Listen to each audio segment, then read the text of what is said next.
C'est cette antenne du satellite Astra qui est la cause du report d'Ariane vol 56. Elle avait été touchée lors d'une manutention à Kourou. Après avoir été démontée, cette antenne omnidirectionnelle, essentielle pour les commandes du satellite sur orbite, a été renvoyée pour contrôle chez le constructeur américain Hughes. L'antenne de retour en Guyane, la campagne peut reprendre son cours normal pour un lancement le 11 mai, ce qui ne devrait pas avoir trop de conséquences sur les vols suivants. Vol 57, donc un mois plus tard, et vol 58 un mois plus tard, ce qui nous place quelque chose dans le créneau du début de la deuxième semaine de juin et début de la deuxième semaine de juillet. On n'a pas encore vraiment arrêté la date parce qu'on attendait d'avoir la confirmation de cette date de lancement, et nous sommes en train quand même, notre équipe lancement vol 57 arrive cette semaine par avion. Et l'objectif de cet lancement Ariane en 93 est toujours réaliste ? Toujours réaliste. Nous avons démontré dans l'ensemble des activités spatiales ici que nous savions tenir une cadence mensuelle, puisqu'on a réalisé déjà 5 lancements enchaînés à un mois d'intervalle, et nous allons avoir une séquence enchaînée de la sorte, et notre objectif reste de cet lancement, le dernier lancement étant actuellement programmé de façon tout à fait réaliste début décembre. Le démarrage semble en tout cas difficile cette année pour Ariane, clouée au sol depuis bientôt 6 mois, à chaque fois en raison de problèmes sur les satellites, c'est-à-dire les clients.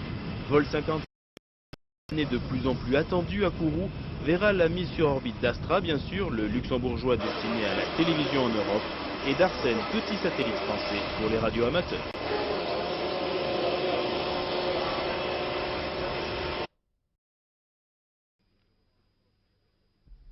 Si dans l'après-midi, le retrait du portique avait pu se dérouler dans de bonnes conditions, découvrant Ariane sur son pas de tir, la météo se dégradait, entraînant d'abord un retard pour le remplissage du 3e étage. Mais c'est ensuite une série de micro-coupures EDF avec d'importantes variations de tension qui ne permettaient plus d'assurer un décollage dans les 55 minutes de la fenêtre de tir. Perturbation d'EDF il y a environ une demi-heure, et nous ont conduit à remettre bien sûr les installations et le lanceur en sécurité, ce qui est fait bien sûr actuellement. Et pour repartir, il faut bien sûr avoir les critères météo et également une alimentation électrique tout à fait correcte. Ce n'est donc pas un problème du lanceur, le lanceur va bien et le satellite Galaxy. À partir de ce côté-là, il n'y a pas de problème. Le lanceur, il n'y est pour rien du tout, il attend bien sûr toutes les conditions favorables, extérieures, météorologiques, et puis alimentation électrique normale. Sauf nouvel incident, Galaxy 4 devrait se retrouver dans l'espace ce soir. Le satellite américain de télécommunications qui subit son 4e report de lancement. Normalement, il aurait été lancé en janvier dernier.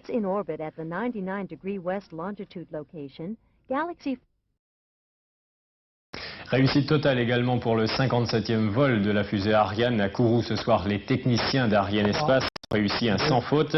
Décollage en douceur depuis le centre spatial guyanais et largage au millimètre du satellite de télécommunications américain Galaxy 4. C'est le 76e satellite placé sur orbite par une fusée Ariane. Une quarantaine de lancements sont déjà prévus sur les carnets de commandes du consortium européen pour les prochaines années.